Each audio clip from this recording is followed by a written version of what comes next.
Today in the test kitchen, we're going to grill up a nice placenta. As you can see, it's got a nice chunk of the umbilical cord still attached. That's about 20 inches of umbilical cord, which is a perfect size. Now this placenta is a little bit smaller than normally because my baby was a couple of weeks early. So this has been in the freezer for 2.5 months. It's still a little frozen in the middle, but that's okay. We like a nice medium rare. Oh, here's a gelatinous chunk. So first things first, what we're gonna do is we're gonna blot the placenta with some paper towel. So if you just follow me over to here. Oh, I'm dropping blood on the floor. It's okay, it's fresh, it's human. You're not gonna find any E. coli or salmonella on this baby. We're just gonna blot the placenta. Oh, some of the membrane is falling off. Whoa, that's juicy. And what we're gonna do, mostly for the camera, is we're gonna do a cross section. We're gonna cut this in half right over here. And after I cut this in half, we're gonna do a beautiful rub with these spices. Now, dibs on the side with the umbilical cord, by the way. Wow, that is very, the membrane is very full of nutrition, but the inside is just very vascular, therefore, that's a lot of iron, folks. So I'm just gonna put these on this tray, and we'll save this later for a broth. I have a great recipe for placenta soup with mushrooms and thyme. It's delightful. Now, over here we've got some spices for our rub, and if someone could just grab me a bowl. I just don't want to get blood on everything. Thanks. We've got 1 teaspoon of kosher salt, 2 teaspoons of ground sage, a tablespoon of chili powder, because we like our placentas spicy here, right guys? Yeah! Half a teaspoon of thyme, 2 tablespoons of Montreal steak seasoning. I know this isn't steak, but it's the next best thing. No, it's better than steak. 2 tablespoons of garlic powder, and secret ingredient, 1 tablespoon of Oreo baking crumbs.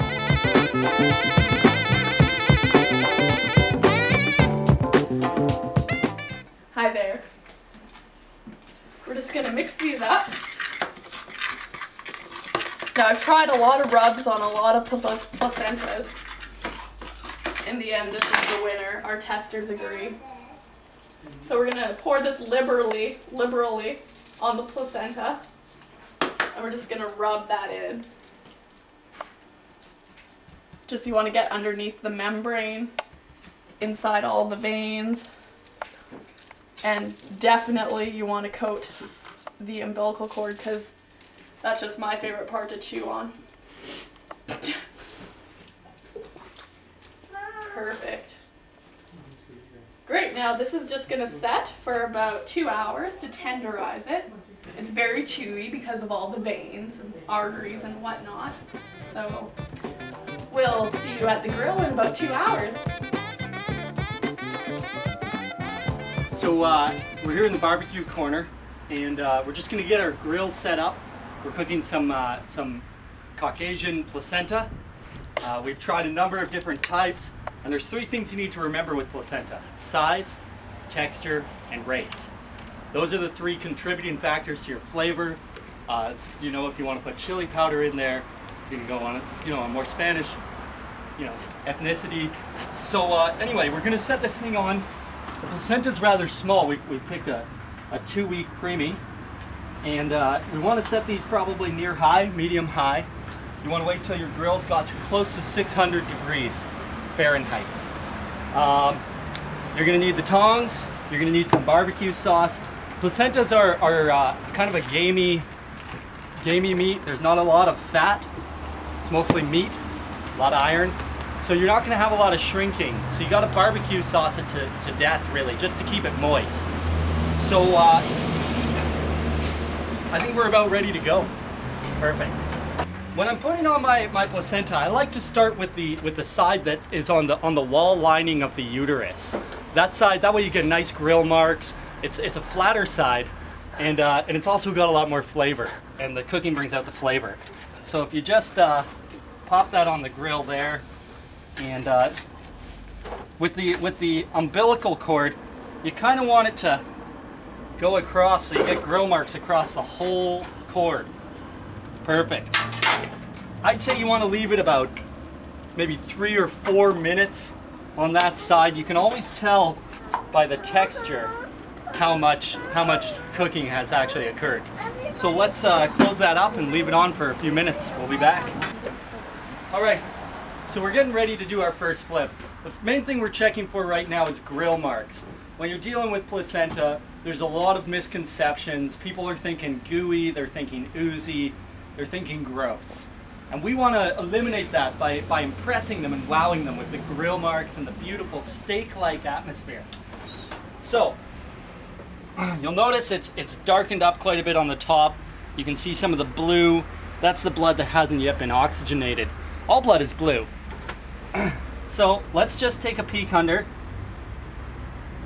We're getting there. We're definitely getting there.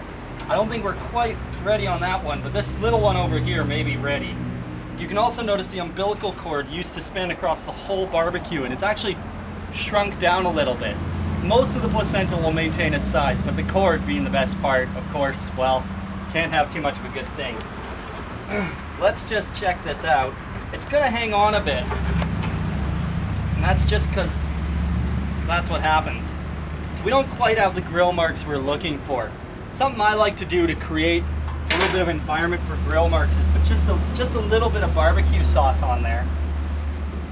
I find with a little bit of barbecue sauce, the sugars bring out a little bit of burning, and especially on the metal grates. So that should give us a little more grill marks on the far side.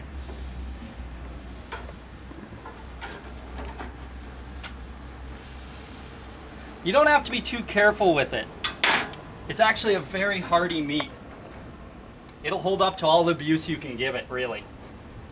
And down the umbilical cord. Remembering, of course, this is human flesh, so it doesn't need a lot of salt or a lot of sauce. There's already a lot of flavor.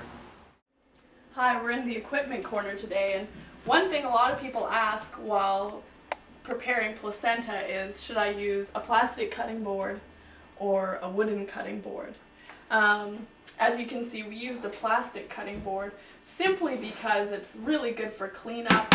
The blood and clots do not absorb in like it would on a wooden cutting board.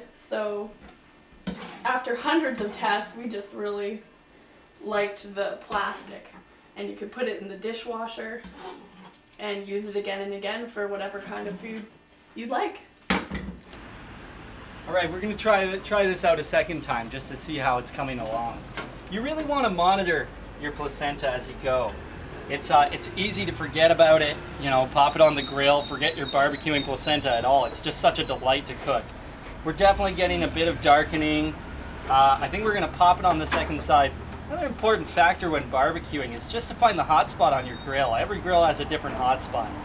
So if you pull in nice and close here, you can see we're getting some nice grill marks on the side. You know, that's about the level you're going to want. If you try to go too much deeper of a grill mark than that, you're going to burn the whole placenta. So let's pop some barbecue sauce on this far side and see how it's coming along. We've also got the grill marks going down the umbilical cord. You don't have to do it, but it looks nice. You know, when your neighbors are knocking on your door, they can smell this thing cooking from miles away. You're going to want to give them something that's worth the trip, right? Right. All right, let's just sauce up this side again, and then we'll sauce up the far side and pop it on. Now you can tell by the texture, it's starting to really cook. It's really getting to that degree that we want it to. You know, make sure you get both sides of the umbilical cord with the sauce. It's really, again, when you're dealing with small cylindrical things, it's easy to forget. Let me tell you, all the parties I've been to where the guy forgot to sauce up the placenta's umbilical cord. Brutal. It's the best part. It's the best part. All right, so we're nearing the end of our product. The guests have arrived. We've got Faye, Jared, and Denise. We're just about ready to enjoy a delicious meal. Let's just take one last look, make sure the far sides are cooked. You can see a little bit of blacking on some of the thinner parts. That can't be helped, really. I mean, you just gotta kind of deal with that. A lot of people like that part. As you can see, texture has gone from gelatinous to a little more firm. You don't want too firm, but a little firm is good. Would you say that's medium rare? Medium rare, somewhere in there. Let's plate it. I like to let it sit on the plate for a few minutes, but if the guests are really anxious, well, you know how it is. And of course, everybody flips a coin to decide who gets the cord. It's a tradition. Juicy. Who gets the umbilical cord? That was mine. Everybody draw. Everybody draw. Oh, Put them yes. together. Looks like Not fair. looks like dot one. Let's carve this thing up. So lucky me, I get the umbilical cord. It smells so good. I know, it's delicious. I'm really Trust glad me, you guys it can come is. here. You've really outdone yourself this time. Hey, you know how it is. That's great. Medium. Couple parts are rare. Couple parts are well done. Here we go. Who wants the posterior side? Dig in, guys. Jared Dig loves in? that. Really get a good part of that part with the wall. The uterine wall part is the best. Trust me on this one. And just don't. Hey, don't be sheepish now. Does anyone need some more juice?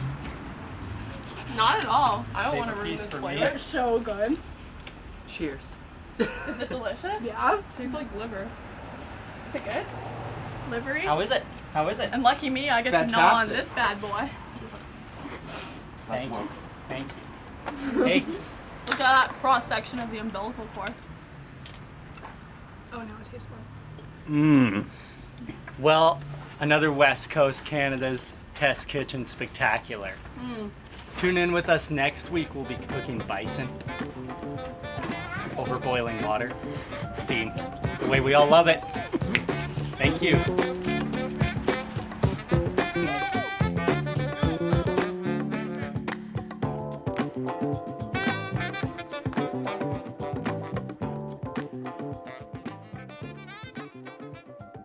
I need orange juice. What does it taste like, bitch? Blood. It tastes like blood. Yeah. It tastes like blood. AKA probably because it is Don's blood. Maybe aftertaste, yeah. Cooked it pretty good, actually. I'm pretty impressed with how well cooked that was.